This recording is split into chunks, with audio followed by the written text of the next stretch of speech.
Donc, on est déjà rendu à notre 5e atelier d'une série de 6. On a vu le bail, les types de logement, vieillir dans son logement. On a vu aussi les questions d'intimidation, de harcèlement, de racisme, etc., de maltraitance. Et aujourd'hui, notre 5e thème, c'est mettre fin à son bail. Pour les personnes qui regardent en différé pour la première fois, si jamais vous ne connaissez pas notre organisme Action Logement à la Naudière, je vous invite à regarder le début de notre première vidéo là, sur la page Facebook du Centre d'action bénévole d'Autrey et je prends quelques minutes au début de la présentation pour présenter notre organisme. Avant d'aller plus loin, comme d'habitude, je vais juste faire un petit mot de remerciement pour le gouvernement du Québec qui a rendu cette présentation possible. Aujourd'hui, notre atelier met fin à son bail. Quels sont nos objectifs? C'est toujours dans notre projet à la défense des droits des locataires aînés. On a identifié, on a réalisé qu'il y avait des enjeux particuliers aux locataires plus âgés dans la région et on a voulu y répondre, notamment par le biais des ateliers qu'on a créés qui sont spécialisés pour les locataires de 50 ans et plus. Aujourd'hui, précisément, nos objectifs, c'est de donner aux locataires les outils pour réagir rapidement si ils ont besoin de mettre fin à leur bail. Par exemple, si l'état de santé des locataires évolue, fait en sorte qu'ils sont plus en mesure de demeurer dans leur logement, bien, qu'est-ce qu'on peut faire? Et notre autre objectif aujourd'hui, c'est de vous donner des outils pour que vous puissiez protéger vos droits. Ça peut arriver des fois, malheureusement, qu'on a des propriétaires qui menacent les locataires d'expulsion.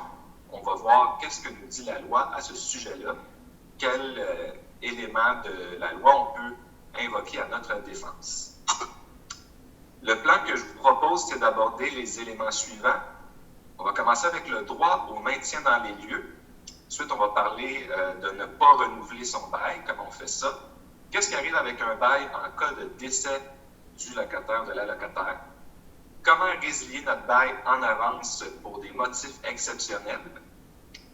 Comment les propriétaires peuvent aussi, d'une façon très exceptionnelle, mettre un terme au bail? Face à ces outils-là dont disposent les propriétaires, quelles sont les protections qu'ont les aînés? Depuis quelques années au Québec, le Code civil accorde une certaine protection aux locataires plus âgés. Et aussi, on va voir comment le tribunal administratif du logement peut mettre fin à un bail. On va commencer tout de suite en parlant du droit au maintien dans les lieux. Qu'est-ce que c'est que ça, le droit au maintien dans les lieux? Bien, c'est un des droits les plus importants des locataires au Québec. C'est une des fondations de notre droit du logement. Ce que ça fait, c'est qu'il n'y a que les locataires qui peuvent décider s'ils renouvellent ou non leur bail.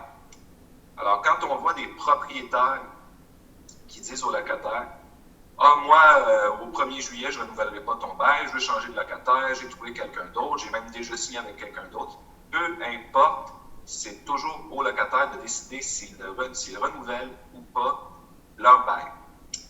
Je tiens à préciser aussi que c'est la même chose pour les personnes qui ont un bail verbal, c'est-à-dire un bail qui n'est pas écrit.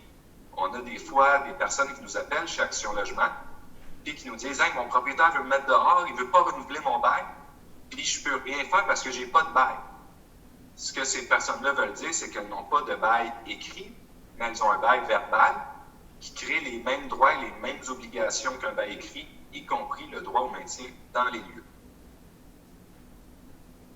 Donc, lorsque un propriétaire le prétend qu'il ne veut pas renouveler le bail, lorsqu'il prétend qu'il peut expulser un locataire, ce n'est pas vrai. Les locataires ont le droit au maintien dans les lieux. On va voir plus loin qu'il y a des exceptions, mais c'est très important de se rappeler justement que ce sont des exceptions. La norme, c'est le droit au maintien dans les lieux. Pour s'assurer de continuer à bénéficier de leur droit au maintien dans les lieux, les locataires doivent respecter leurs obligations. Vous avez des droits, bien, vous les avez en échange du respect de vos obligations. On en a parlé pas mal dans le premier atelier sur le bail. Si vous ne respectez pas vos obligations, votre propriétaire, à ce moment-là, son recours, c'est de faire une demande au tribunal administratif du logement. On va en parler à la toute fin de la présentation d'aujourd'hui. À nouveau, je répète, qu'il ne pourra pas vous menacer d'expulsion, vous menacer de vous mettre à la porte par sa propre volonté. Ça va prendre une décision du tribunal. Sinon, vous conservez votre droit au maintien dans les lieux. Ah, puis j'ai juste oublié de préciser là, au début, si vous avez des questions, n'hésitez pas à les poser. Vous pouvez juste allumer votre micro et m'interrompre. Avec ce que je viens de vous dire par rapport au droit au maintien dans les lieux, ce qu'on constate, c'est que le bail, si on le laisse aller, va se renouveler automatiquement, pratiquement, on pourrait dire, pour l'éternité. Évidemment, il y a un moment où les locataires peuvent vouloir déménager, changer de logement, pour toutes sortes de raisons, un moment où les locataires ne veulent pas renouveler leur bail. Comment on fait ça? On va commencer par voir la démarche la plus classique, si vous voulez, la plus simple aussi, c'est d'aviser notre propriétaire qu'on ne renouvellera pas notre bail. Et pour faire ça, il faut envoyer un avis écrit à notre propriétaire à cet effet-là. Il faut le faire dans un délai, dans une période de temps spéciale. Je vais vous dire quels sont ces délais. Donc, pour un bail de 12 mois et plus, on a entre 3 et 6 mois avant la fin du bail pour aviser notre propriétaire qu'on ne renouvelle pas notre bail. Si on l'avise après, il est trop tard, puis là, ça va être de s'entendre à l'amiable avec notre propriétaire, mais il n'y a rien qui va l'y obliger. Pour donner un exemple, notre bail classique au Québec, c'est un bail de 12 mois qui commence le 1er juillet et qui se termine le 30 juin. Dans ce cas-là, on est entre 3 et 6 mois avant la fin du bail. Ça veut dire qu'on a du 1er janvier au 31 mars pour aviser notre propriétaire qu'on ne renouvellera pas notre bail. Pour les baux de moins de 12 mois, c'est entre 1 et 2 mois avant la fin du bail, avant la date de la fin. Pour un bail à durée indéterminée, c'est entre 1 et 2 mois avant la date de fin souhaitée. Et pour le bail de location d'une chambre, c'est entre 10 et 20 jours avant la date de la fin du bail. Ça, je l'ai déjà dit. Donc, pour un bail du 1er juillet au 30 juin, il faut transmettre notre avis de non-renouvellement entre le 1er janvier et le 31 mars. Maintenant, j'en ai déjà parlé, je pense que c'était dans notre premier atelier qu'on a fait ensemble. Votre propriétaire peut vous envoyer un avis de hausse de loyer, un avis de modification des conditions du bail. Il peut vous l'envoyer dans les mêmes délais pendant lesquels vous pouvez envoyer à votre propriétaire un avis de non-renouvellement de loyer. Ça veut dire ça pour un bail du 1er juillet au 30 juin, que la période pendant laquelle il peut vous envoyer son avis, c'est du 1er janvier au 31 mars. Lorsque vous recevez cet avis-là de votre propriétaire, un avis de hausse de loyer, vous avez 30 jours pour y répondre. Et si vous ne répondez pas en dedans de la période de 30 jours, ça revient à accepter la hausse de loyer, ça revient à accepter les nouvelles conditions du bail. Et surtout, là, ce qui nous intéresse aujourd'hui, c'est que ça revient à renouveler le bail encore pour, par exemple, du 1er juillet au 30 juin de l'année qui s'en vient. Je vais donner un exemple avec des dates pour rendre ça un peu plus clair, pour voir c'est quoi l'impact que ça a pour nous. Vous avez un bail du 1er juillet au 30 juin et on est le 15 janvier. Votre propriétaire vous envoie un avis de hausse de loyer. Vous n'y répondez pas pendant une période de 30 jours, donc ça revient à l'accepter. Votre bail se renouvelle aux conditions qui ont été proposées. Et on arrive vers le 15 mars et vous décidez le 15 mars que vous voulez déménager et que vous ne voulez pas renouveler votre bail. Qu'est-ce qui arrive à ce moment-là? Je ne sais pas s'il y a des gens, quelqu'un qui veut essayer de nous dire qu'est-ce qui pourrait se produire.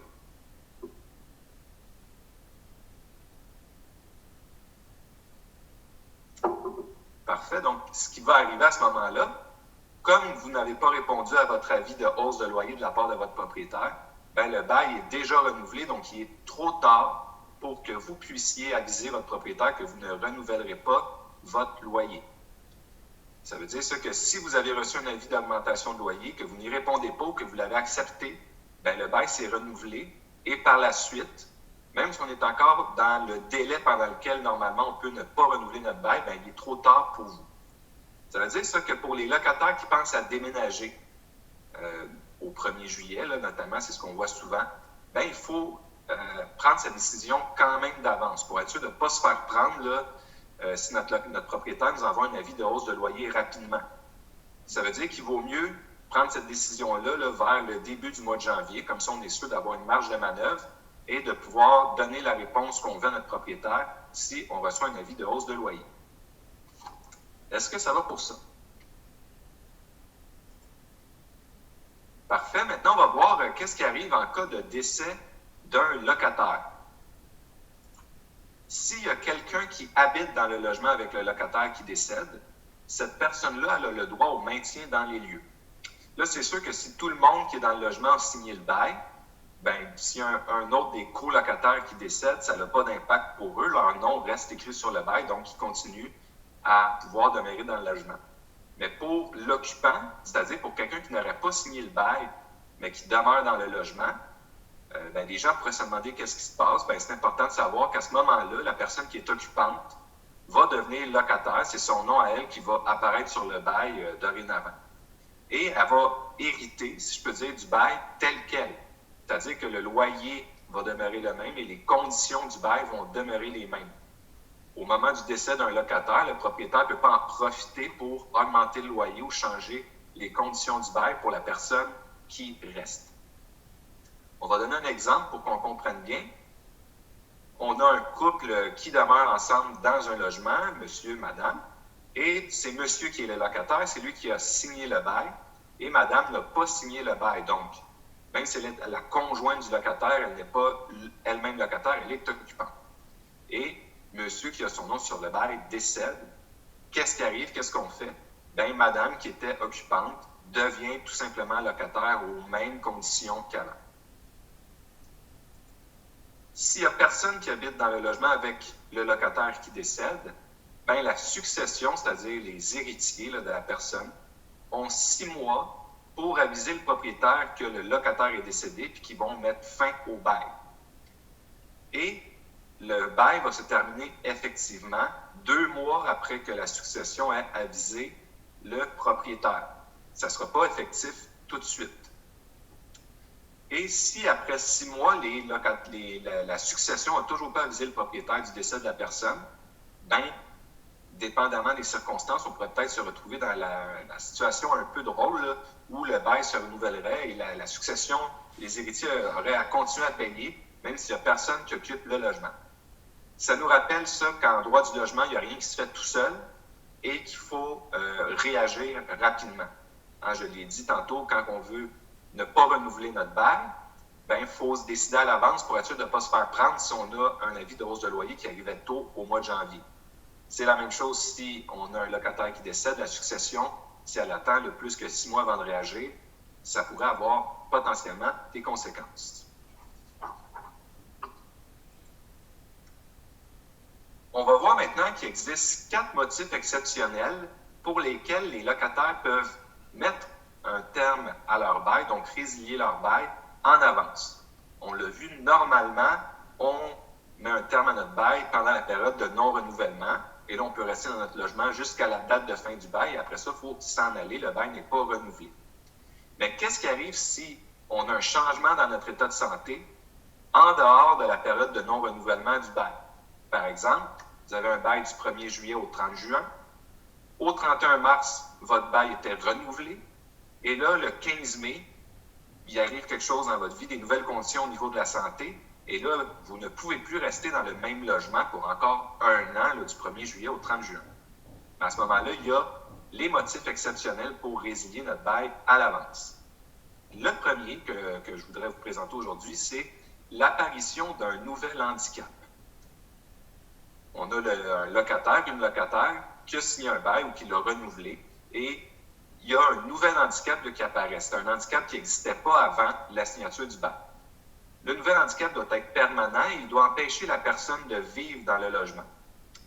Et la personne, par la suite, va se trouver un nouveau logement qui est adapté.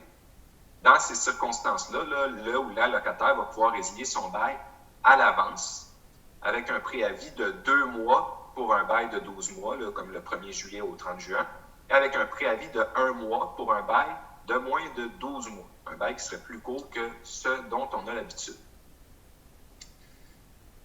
Il faut faire attention. Ça veut dire ça que si, je vais donner l'exemple d'une personne qui perdrait l'usage de ses jambes.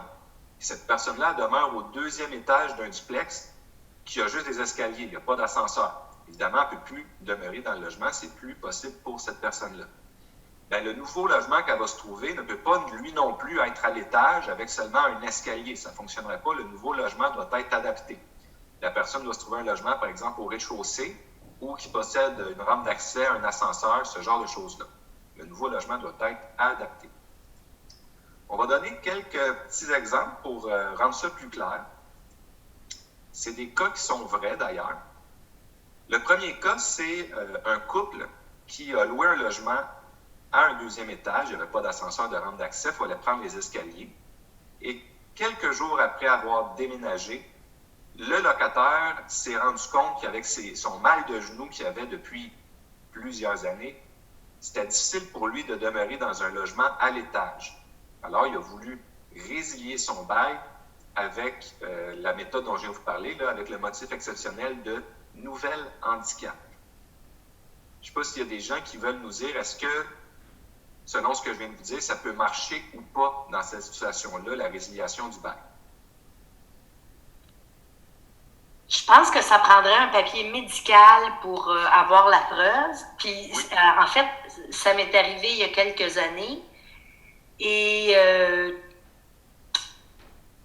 tu donnes 3 mois de préavis. Oui, c'est devenu 2, mais avant, c'était 3. Ah, OK. Puis le propriétaire s'est fâché. En tout cas, il a fallu que j'appelle la police, il ne voulait pas que je parle. En tout cas, oui, ça a été assez intense. Mais c'est ça, j'avais un papier médical qui prouvait que je n'avais pas la capacité. Moi, c'est parce que les chambres étaient au 2e. OK. Bien, c'est ça. Dans une situation comme celle que vous nommez, en général, là, ça va être accepté. Mais là, ici, on a notre monsieur qui avait déjà son mal de genou, puis là, il s'est rendu compte, après avoir déménagé, qu'avec son mal de genou, il ne pouvait pas avoir accès à son logement. Là, dans cette situation-là, oui? Bien, je pense que s'il n'y a pas de papier médical, ça ne fonctionne pas. Effectivement, ça prend un papier médical, puis vous faites bien de le dire. Mais pour cette situation-là, même si la personne avait un billet médical là, qui prouvait qu'elle avait un mal de genou, ils n'ont pas pu résilier leur bail parce que le handicap n'était pas apparu après la signature du bail, après le déménagement. Ça veut dire que quand on a des conditions de santé, dépendamment desquelles, puis qu'on visite des logements, il faut faire attention. Il faut se poser la question, avec mon état de santé actuel, est-ce que je vais être capable de demeurer dans le logement? Est-ce que ça répond à mon état de santé ou pas? Parce que sinon, après avoir signé le bail, il va être trop tard pour dire « Hey, je viens de me rendre compte qu'avec mon handicap que j'ai, là, ça ne sera pas possible de rester dans le logement. » Si c'est un handicap qu'on a déjà, mais qui s'aggrave, là, à ce moment-là, oui, on va pouvoir résilier notre bail parce que au départ, notre état de santé, même si on avait déjà certains enjeux, ça ne dérangeait pas, ça nous permettait de vivre dans le logement. Mais après ça, l'état s'est détérioré. À ce moment-là, ça équivaut comme à un nouvel handicap. Là, on peut résilier le bail avec un préavis de 2 mois maintenant seulement, plutôt que 3. Ça, c'est notre première mise en situation. Je vais en faire une deuxième. On a madame qui habite dans une maison, qui loue une maison. Et c'est un peu le cas qu'on vient d'entendre. Là. Les chambres et la salle de bain sont à l'étage. Madame est âgée, elle a toujours eu des petits problèmes de santé, mais elle pouvait demeurer dans la maison. Mais là, elle a eu un hiver difficile, elle a été hospitalisée souvent, elle a été opérée, et c'est maintenant très difficile pour elle de prendre les escaliers pour aller au 2e étage.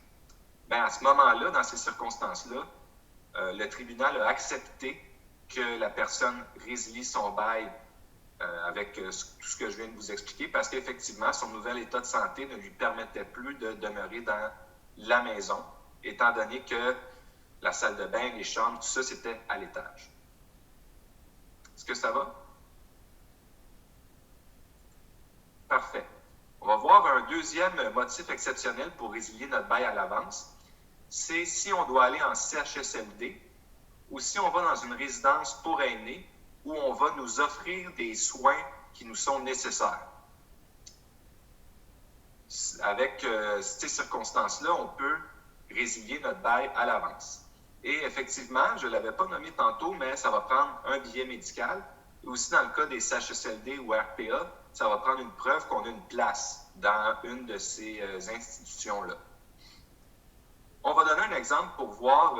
oui? Oui, non, allez-y, ça va peut-être répondre à ma question. OK. Mon exemple, c'est on a 2 personnes qui forment un couple depuis quelque temps et ces personnes-là veulent déménager ensemble. Et elles décident d'aller déménager ensemble en RPA. Elles ont chacune un logement qu'elles louent. Puis elles se disent, ben, pour pouvoir habiter ensemble plus rapidement, on va résilier notre bail en disant qu'on s'en va vivre en RPA. On va pouvoir le résilier dans une fenêtre de 2 mois. Est-ce que ça a des chances de marcher, cette démarche-là? Ben, ça revient à ce que je voulais poser comme question. S'ils ont besoin de soins, quels sont les soins qu'ils vont prendre en RPA qu'ils ne pourraient pas prendre à logement? Je m'explique. Si, disons, ils disent, OK, on s'en va en RPA parce qu'on va pouvoir faire prendre notre pression artérielle, bien, si tu vas à la pharmacie, tu peux la faire prendre ta pression, fait que je pense pas que ça fonctionnerait. Dans le cas que je viens de décrire, là, mon exemple, il y a des bonnes chances que ça ne fonctionnerait pas. Parce qu'ils ne vont pas dans la RPA parce qu'ils ont besoin de services, parce qu'ils ont besoin de soins.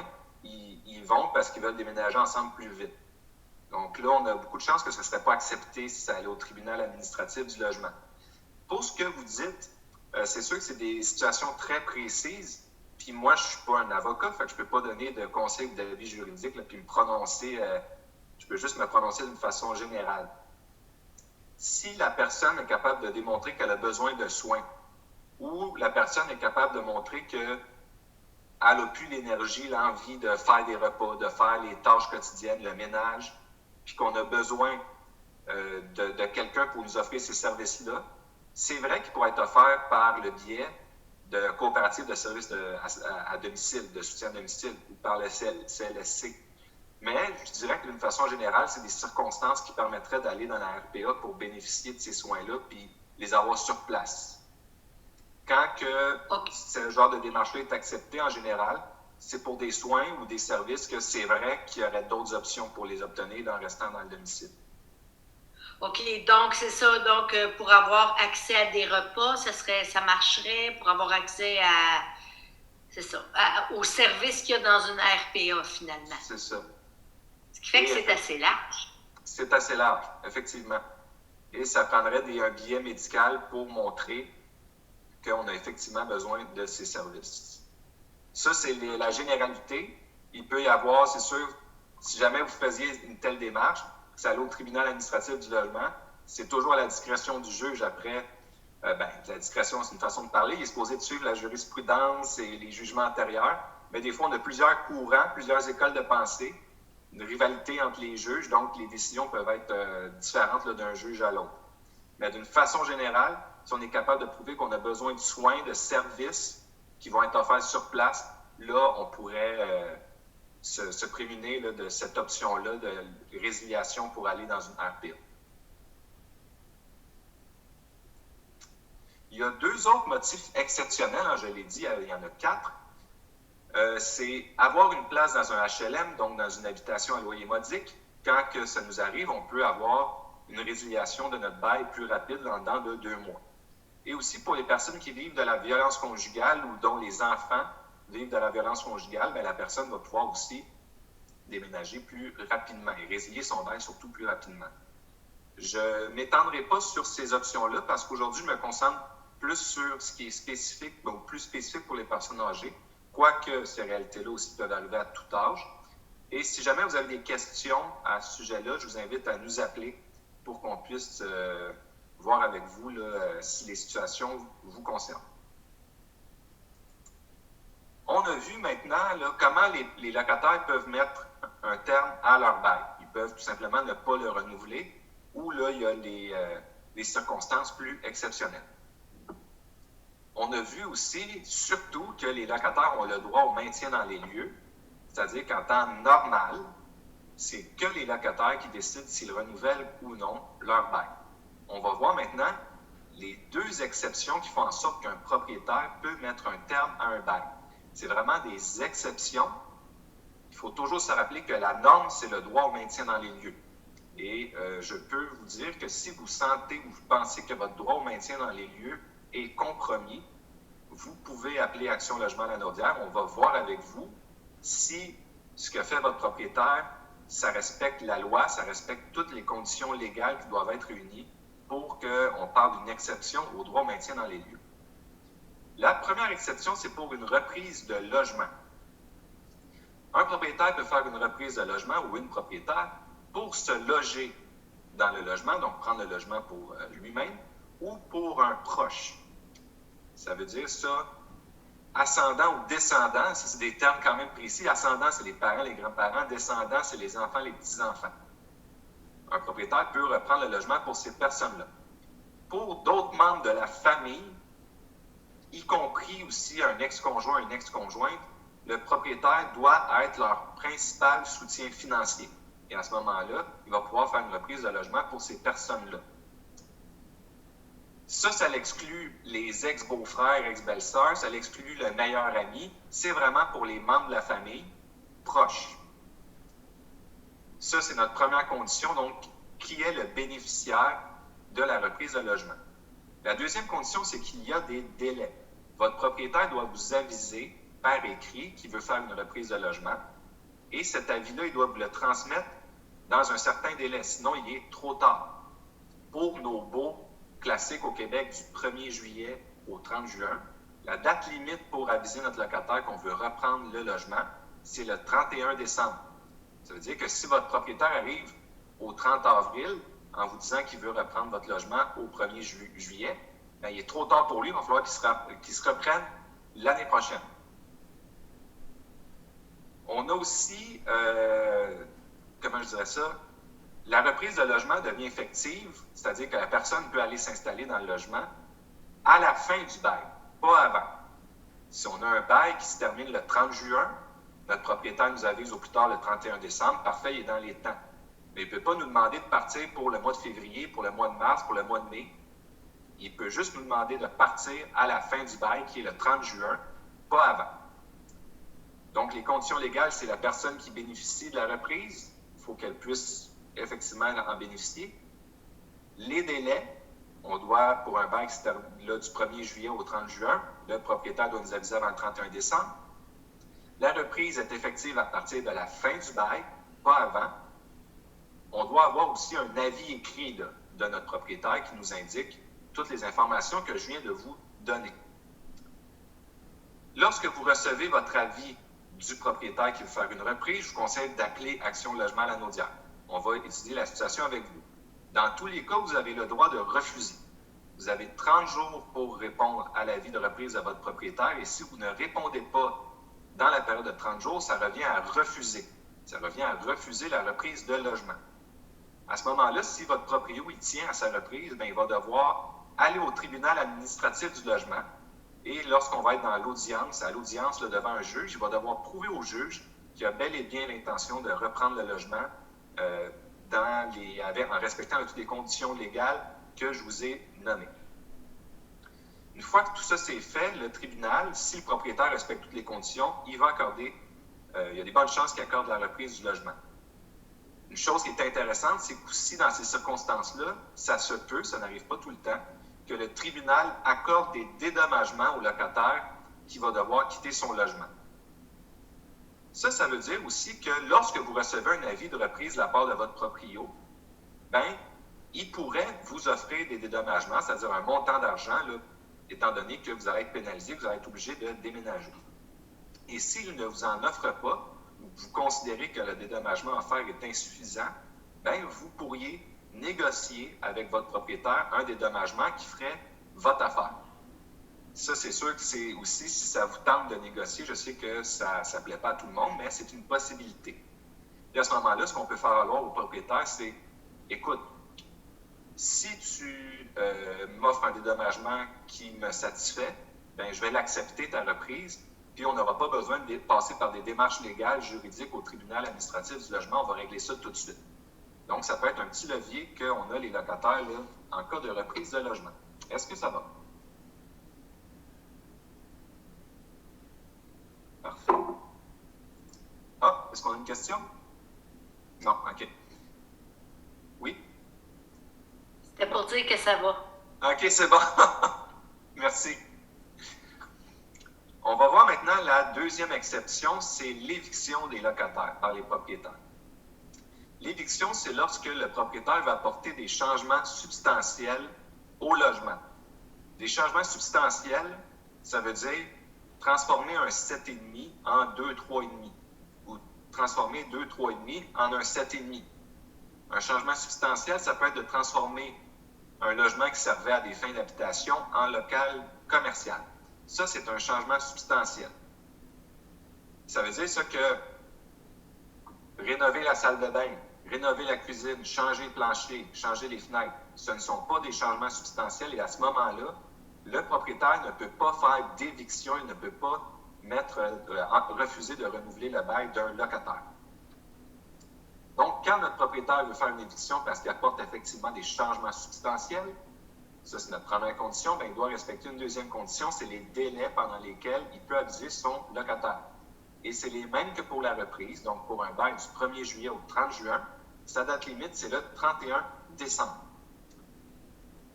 Il doit vous transmettre un avis écrit, c'est notre troisième condition légale, et il doit, dans cet avis-là, vous dire quel dédommagement il va vous accorder. C'est notre quatrième condition légale. Dans les évictions, les propriétaires sont obligés de dédommager les locataires. Ce n'est pas un choix. Évidemment, s'ils ne vous dédommagent pas, ça ne fonctionne pas. Autre différence avec la reprise, et ça c'est très très important, si vous refusez l'éviction, vous devez vous-même faire une demande au tribunal administratif du logement. Quand j'ai parlé de la reprise, j'ai dit si vous la refusez, bien, tout simplement, vous ne répondez pas à votre avis, là, à l'avis que le propriétaire vous a donné. Vous ne répondez pas, puis au bout de 30 jours, ça revient à un refus, puis c'est lui qui va devoir faire des démarches au tribunal. Là, pour une éviction, comme ça, le gouvernement est sûr qu'on est mélangé. Là, c'est nous, les locataires, qui devons, en dedans d'une période de 30 jours après la réception de l'avis, aller au tribunal et contester l'éviction dont on fait l'objet. Petite différence, mais qui est très importante. Est-ce qu'on a des questions? Maintenant, on va voir que il y a des protections pour les aînés quand on parle de reprise ou d'éviction. Le droit du logement au Québec là, est le même pour tout le monde, peu importe notre âge, mais ça, c'est une des exceptions. Peut-être que c'est même la seule pour les locataires aînés qui peuvent être protégés contre les évictions et les reprises. Pour être protégés, les locataires doivent rencontrer 3 conditions. Et il faut rencontrer les 3 conditions, pas une seulement ou 2, mais bien les 3. La première condition, c'est d'avoir plus de 70 ans. La deuxième condition, c'est d'habiter le logement depuis au moins 10 ans. Et la troisième condition, c'est d'avoir des revenus qui nous permettraient de nous qualifier pour avoir une place en HLM. C'est-à-dire que si notre ménage de locataire a un revenu de 100 000 $ par année, c'est presque impossible, même si c'est impossible, ils ne se qualifieront pas pour un HLM. Donc, ils ne se qualifieront pas pour cette condition et ils ne pourront pas bénéficier de la protection pour les aînés. Mais si on a une personne seule qui a juste les rentes là, des gouvernements, en général, le revenu que ça donne nous permet de nous qualifier pour les HLM. Et à ce moment-là, le niveau du revenu va permettre à la personne de rencontrer cette condition-là pour avoir la protection contre la reprise ou l'éviction. Mais je le répète, si vous avez, exemple, 75 ans, vous avez un revenu qui vous permettrait de vous qualifier pour une protection, pour aller dans un HLM, mais vous habitez dans le logement depuis 5 ans, bien, vous rencontrez seulement 2 conditions sur 3. Ça veut dire que vous ne vous qualifiez pas, vous n'avez pas la protection contre les aînés. Donc, c'est quand même dur de l'avoir. Et même quand on l'a, bien, il y a des exceptions. Les exceptions, c'est lorsque le propriétaire fait la reprise pour lui-même ou pour un de ses proches qui est âgé de plus de 70 ans. Donc, le propriétaire est âgé de plus de 70 ans ou le bénéficiaire de la reprise est âgé de plus de 70 ans. L'autre exception, c'est si on a un propriétaire occupant, donc qui habite l'immeuble, qui a lui-même plus de 70 ans et il fait la reprise pour un de ses proches qui est plus jeune et dont on pourrait penser qu'il va être son proche aidant, si on veut. Alors, on peut se qualifier là, avec les 3 conditions, on peut rencontrer les 3 conditions, mais si notre propriétaire se qualifie pour l'exception, les exceptions, bien là, la protection tombe et on va devoir subir la reprise ou l'éviction. Bien là, dans ce cas-là, les exceptions ne sont que pour les reprises. Je vais juste donner des exemples pour rendre ça un petit peu plus clair. Donc, on a à gauche un couple de locataires. Ils sont âgés de plus de 70 ans. Ils ont un revenu de ménage qui leur permettrait de se qualifier pour une place en HLM. Et ils habitent dans le logement depuis 7 ans. Est-ce qu'ils pourraient bénéficier de la protection contre les reprises ou les évictions?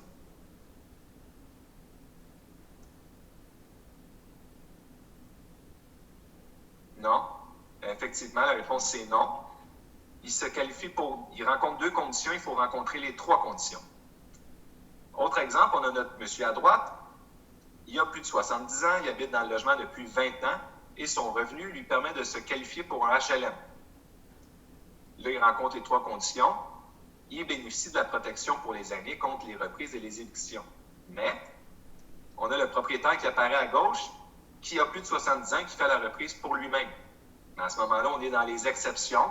Même si notre monsieur se qualifiait, on est dans les exceptions, donc le propriétaire va pouvoir reprendre le logement. Oui. Non, mais c'est... Oui, j'ai pas de question.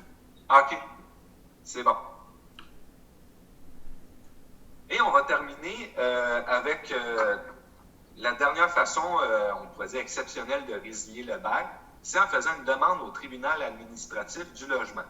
Et ça vaut autant pour les locataires que pour les propriétaires. On a parlé des droits et obligations de l'un et l'autre dans notre premier atelier sur le bail, aussi dans l'atelier vieillir dans son logement. Mais si une des parties manque à ses obligations, l'autre partie peut demander au tribunal administratif du logement de résilier le bail. D'où l'importance pour tout le monde de toujours respecter ses obligations et les droits des autres. On va donner quelques exemples. Si un locataire ne paie pas son loyer, ben, ça va donner éventuellement le droit au propriétaire de faire une demande au tribunal pour résilier son bail et mettre le locataire à la porte. Le non-paiement de loyer, ça va très vite. Les locataires doivent toujours payer leur loyer en entier à la date prévue. Si on ne paie pas notre loyer en entier à la date prévue, on a une période de grâce de 3 semaines après la date. Et après ces 3 semaines, le propriétaire peut faire une demande au tribunal pour résilier notre bail. Et si au moment où on se rend à l'audience au tribunal, on n'a toujours pas payé notre loyer au complet, bien, il y a de fortes chances que le tribunal résilie notre bail et là, on va perdre notre logement. Toujours payer son loyer au complet, c'est très important. Bien, il y a aussi d'autres questions, l'insalubrité, le trouble à la jouissance paisible des lieux. Si un locataire trouble trop la jouissance paisible des lieux des voisins, le propriétaire pourrait demander au tribunal de résilier son bail. Ça va dans l'autre sens aussi, si votre propriétaire n'apporte pas des réparations nécessaires, etc., vous pouvez le poursuivre devant le tribunal administratif du logement. Vous pouvez réclamer des dédommagements, vous pouvez réclamer que le tribunal ordonne au propriétaire de respecter ses obligations et vous pouvez aussi lui demander de résilier le bail. Peu importe, rappelez-vous, c'est ce que j'ai écrit à la fin, on ne se fait jamais justice soi-même. En tant que locataire, vous devez payer votre loyer au complet, même si votre propriétaire ne respecte pas ses obligations. Et inversement, si les locataires ne respectent pas leurs obligations, le propriétaire, lui, doit respecter les siennes. Et s'il y a un conflit, bien, c'est le tribunal qui va régler ça. Autrement dit, c'est pas parce que les autres ne respectent pas leurs obligations que ça nous donne le droit de ne pas respecter les nôtres. Ça pourrait nous créer une situation un peu embarrassante. Voilà, c'est ce que j'avais à vous dire aujourd'hui. Ce n'était pas un atelier très long cet après-midi.